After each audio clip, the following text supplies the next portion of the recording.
अस्सलाम वालेकुम, मैं नुमान, आप देख रहे हैं TechHoz, जिसके अंदर हम लोग डिस्कस करते हैं पाकिस्तान और दुनिया भर से आने वाली टेक न्यूज़ और अपडेट्स को। आज की पहली अपडेट आ रही है एप्पल की तरफ से। तो एप्पल की जो मैगसेफ चार्जिंग है उसको लेकर इंटरनेट के ऊपर एप्पल को काफ़ी ज़्यादा क्रिटिसाइज किया जा रहा है। उसकी रीज़न ये है कि एप्पल की जो स्ट्रेटजीज़ हैं, एप्पल ने जो काम किए हैं भाई वो बिल्कुल ठीक नहीं किए।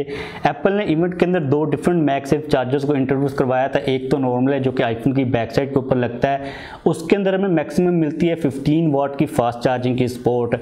इसके अलावा एप्पल का एक और मैगसेफ चार्जर जिसके अंदर हम लोग एक ही टाइम के ऊपर एप्पल वॉच को और आईफोन को चार्ज कर सकते हैं, उसके बारे में ये चीज़ रिपोर्ट की जा रही है कि उसके अंदर हमें मैक्सिमम 14 वाट की फास्ट चार्जिंग की सपोर्ट मिलती है, यानी कि 1 वाट कम मिलती है। लेकिन सबसे इंटरेस्टिंग बात यह है कि जो आईफोन वाला मैगसेफ चार्जर है उसके लिए एप्पल रिकमेंड करता है कि आप लोग 20 वाट का जो एप्पल का अडाप्टर है उसको यूज़ करोगे तो 20 वाट से आप लोगों का जो लॉस वगैरह होता है इलेक्ट्रिक करंट के अंदर, उसके बाद आप लोगों को फाइनली 15 वाट की फास्ट चार्जिंग की सपोर्ट मिल जाएगी। लेकिन अगर हम लोग सेम वही अडाप्टर 20 वाट वाला यूज़ करते हैं डुअल मैगसेफ चार्जर के अंदर, तो उसके बाद हमें सिर्फ 11 वाट की मैक्सिमम फास्ट चार्जिंग की सपोर्ट मिलती है।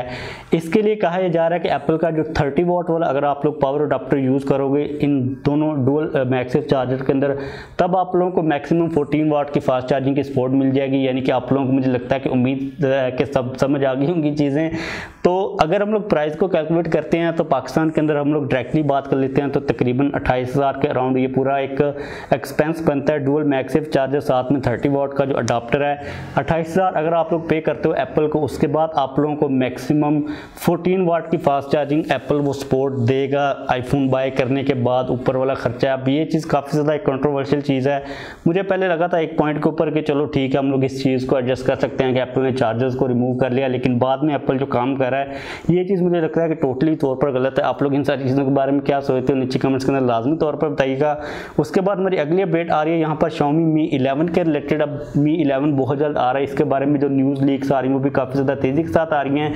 2-3 दिन पहले एक अपडेट आई थी जिसके अंदर ये कहा गया था कि Mi 11 के अंदर में क्वाड HD प्लस डिस्प्ले मिलेगा 120 हर्ट्ज के रिफ्रेश रेट के साथ। और आज ये रिपोर्ट आ रही है कि बैक साइड के ऊपर हमें हो सकता है कि मेन सेंसर 50 मेगापिक्सल का मिले, साथ में 12 मेगापिक्सल का टेलीफोटो सेंसर मिल जाए। अब मुझे ये लगता है कि ये वाले जो मेगापिक्सल्स हैं ये बेस हैं, मतलब इनके अंदर पिक्सल बिनिंग वगैरह को यूज़ नहीं किया गया अभी तक। एट द एंड जो हमें मेन सेंसर मिलेगा वो हमें देखना पड़ेगा कि Xiaomi कहाँ पर लेके जाता है।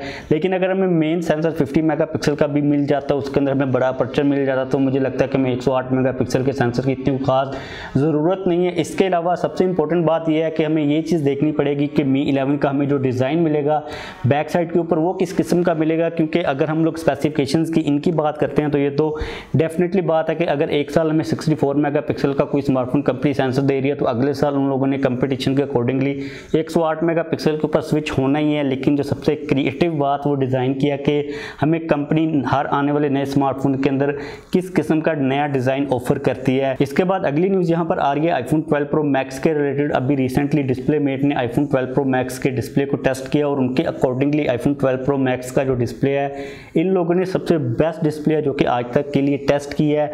इन लोगों ने डिफरेंट चीज़ों को टेस्ट किया, यानी कि कलर्स किस किस्म के हैं, एक्यूरेसी किस किस्म की है, कोई कलर शिफ्ट वगैरह तो नहीं आता। आप लोग यहाँ पर डिफरेंट चीज़ों को देख सकते हो। एट द एंड हम लोग ये चीज़ अब मान सकते हैं कि जो आईफोन 12 प्रो मैक्स का डिस्प्ले है इनके अकॉर्डिंगली वो सबसे बेस्ट है। और इससे पहले हम लोग देख चुके हैं कि आईफोन्स के अंदर मेरे डिस्प्ले मिल रहे होते हैं। एक चीज़ जो कि मैंने नोटिस की है और मैं पर्सनली तौर पर इस चीज़ को यूज़ करता हूँ कि फॉर एग्जाम्पल आप लोगों ने एंड्रॉयड के किसी फ़ोन से कोई पिक्चर कैप्चर किया है, इससे कोई फ़र्क नहीं पड़ता कि आप लोगों ने फ्लैगशिप लेवल के फ़ोन से किया या फिर मिड रेंज वाले लेवल के फ़ोन से किया। अगर आप लोगों ने उसको सोशल मीडिया के ऊपर, इंस्टाग्राम के ऊपर अपलोड किया है, जब आप लोग उस डिस्प्ले के ऊपर देख रहे होते हो तो आपको वो पिक्चर डिफरेंट नज़र आ रही होती है। उसी सेम पिक्चर को जब आप लोग इंस्टाग्राम को आईफोन के अंदर ओपन करके देखते हो तो आईफोन के अंदर जो कलर और कंट्रास्ट वगैरह नज़र आ रहा होता है वो डिफरेंट नज़र आ रहा होता है। इस वजह से मुझे जो एंड्रॉयड की कैटेगरी के अंदर जितने भी फ़ोन होते हैं वो अच्छे नहीं लगते, क्योंकि उनके अंदर जो कलर शिफ्ट होता है, जो एक्यूरेसी होती है डिस्प्ले के कलर्स के अंदर, वो काफ़ी ज़्यादा अजीब सी होती है, वो नेचुरल नहीं होती है। ये सीन आप लोगों को आईफोन्स के अंदर देखने को नहीं मिलता। आईफोन्स के जो डिस्प्लेज होते हैं वो काफ़ी ज़्यादा एक्यूरेट होते हैं, काफ़ी ज़्यादा नेचुरल कलर्स आप लोगों को हमारी जो आइज़ देख रही होती हैं उस किस्म के मिल रहे होते हैं। तो इस चीज़ का जो क्रेडिट है वो तो हमें एप्पल को देना ही पड़ेगा। इसके बाद अगली न्यूज़ आ रही है, ये थोड़ी सी आप लोग समझ सकते हो कि अच्छी न्यूज़ है। अमेरिका के अंदर ट्रंप इलेक्शन हार चुका हुआ है, इसलिए जो कंपनीज हैं जिनके ऊपर बैन लगे थे उनके लिए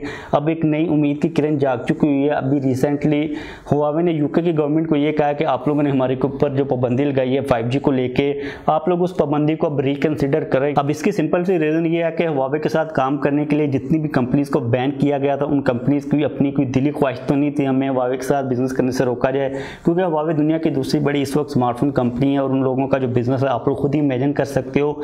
सारे के सारे जो काम हो रहे थे वो सिर्फ ट्रंप की जिद की वजह से हो रहे थे। ट्रंप ने 5G को वहां पर पुश बैक करना था, लेकिन अब ट्रंप क्योंकि इलेक्शन हार चुका हुआ है, इसलिए दुनिया के अंदर जितनी भी कंपनीज जिनके ऊपर बैन लगे थे उनके लिए एक अब गोल्डन चांस आप लोग समझ लें, या फिर आप लोग ये समझ सकते हो कि एक उम्मीद की किरण नई जागी है, एक चांस नया उनको मिल सकता है। क्योंकि जो नई गवर्नमेंट आएगी, अगर तो उन लोगों ने इनको इजाज़त देनी हुई तो वो इजाज़त दे देंगे, लेकिन अगर इस गवर्नमेंट ने भी इजाज़त ना देनी हुई तो भाई फिर तो जो काम है वो बिल्कुल ख़त्म है। क्योंकि आने वाले आगे 4 साल आई थिंक होते हैं अमेरिका के अंदर, तो इजाज़त नहीं मिलेगी। लेकिन मुझे पर्सनल तौर पर लगता है कि इजाज़त मिल सकती है, क्योंकि गूगल काफ़ी ज़्यादा अपनी गवर्नमेंट को कन्विंस करने की कोशिश कर रहा है। उसके अलावा स्नैपड्रैगन को तो ऑलरेडी इजाज़त मिल चुकी हुई है, लेकिन उनको भी जो इजाज़त मिली है वो सिर्फ 4G की चिप्स की मिली है। और इस वक्त अगर हम लोग देख लेते हैं जितनी तेज़ी के साथ हम लोग 5G की तरफ जा रहे हैं, स्नैपड्रैगन को भी इतना कोई खास मतलब फ़ायदा तो होगा नहीं। जितने भी मेन बड़े फ्लैगशिप फोन्स आएंगे वो 5G के साथ ही आएंगे, इसलिए स्नैपड्रैगन भी दोबारा गवर्नमेंट के पास जाएगा और जितनी भी कंपनीज है वो सारी की सारी जाएंगी। तो उम्मीद की किरण डेफिनेटली है। अब देखते हैं कि जो नई एडमिनिस्ट्रेशन आई है अमेरिका के अंदर, अभी तक वैसे वो आई भी नहीं है, मुझे लगता है कि कंट्रोवर्शियल चीज़ें चल रही हैं, लेकिन उम्मीद की किरण हम लोग एट द एंड वो समझ सकते हैं। इसके अलावा हुआवे ओनर को तो ऑलरेडी सेल कर चुका हुआ है। अब देखते हैं कि ओनर का जो फ्यूचर है वो किस साइड के ऊपर जाता है। इसके बाद अगली न्यूज़ यहाँ पर आ रही है सैमसंग गैलेक्सी M12 के रिलेटेड। अभी थोड़ी देर पहले हम लोगों ने एक स्मार्टफोन के बैक पैनल को डिस्कस किया था, जिसके बारे में ये चीज़ रिपोर्ट की जा रही थी कि ये बेसिकली सैमसंग गैलेक्सी M12 है। अभी M12 के जो रेंडर्स हैं वो सामने आ चुके हुए हैं। जो स्मार्टफोन की लुक्स हैं वो काफ़ी ज़्यादा नॉर्मल सी हैं, मतलब इतनी कोई खास डिफरेंट चीज़ नहीं है। अगर हम लोग स्पेसिफिकेशंस की बात करते हैं तो ये चीज़ कही जा रही है कि इसके अंदर में 6.5 इंचेस का IPS LCD डिस्प्ले मिलेगा 720p रेजोल्यूशन के साथ। इसके अलावा हमें साइड माउंटेड फिंगरप्रिंट स्कैनर मिल जाएगा, पावर बटन के अंदर ही इंटीग्रेट किया जाएगा। और सबसे जो मेन हेडलाइन वो ये है कि हमें 7000 mAh की बैटरी देखने को मिल जाएगी। अब अगर हम लोग स्पेसिफिकेशंस के ऊपर देखते हैं तो स्पेसिफिकेशंस तो एंट्री लेवल की हैं। सबसे इंपॉर्टेंट बात ये है कि सैमसंग इसके अंदर प्रोसेसर कौन सा यूज़ करता हो या जो कम्बिनेशन है मुझे कोई इतना खास समझ नहीं आ रहा। साइड माउंटेड फिंगरप्रिंट स्कैनर है, साथ में 720p डिस्प्ले जो कि IPS LCD डिस्प्ले है, 7000 mAh की बैटरी है। तो अब देखना पड़ेगा कि सैमसंग इस स्मार्टफोन को मार्केट के अंदर कहां पर प्लेस करता है। इसकी लॉन्च डेट के बारे में अभी तक किसी किस्म की कोई भी इंफॉर्मेशन नहीं आ रही। जैसे कोई नई अपडेट आएगी आप लोगों के साथ मैं शेयर कर दूंगा। इसके बाद अगली न्यूज़ यहाँ पर आ रही है पोको M3 के रिलेटेड, जिसकी लॉन्च डेट को कंफर्म कर दिया गया जो कि है 24 नवंबर। अब ये चीज़ हम लोग काफ़ी देर से सुन रहे हैं कि पोको का एक नया स्मार्टफोन पाकिस्तान की मार्केट के अंदर बहुत जल्द आ रहा है, और मुझे लगता है कि ये वाला जो स्मार्टफोन है ये पोको M3 ही है, जो कि एक्सपेक्टेड है कि अगले मंथ के अंदर पाकिस्तान की मार्केट के अंदर लॉन्च कर दिया जाए।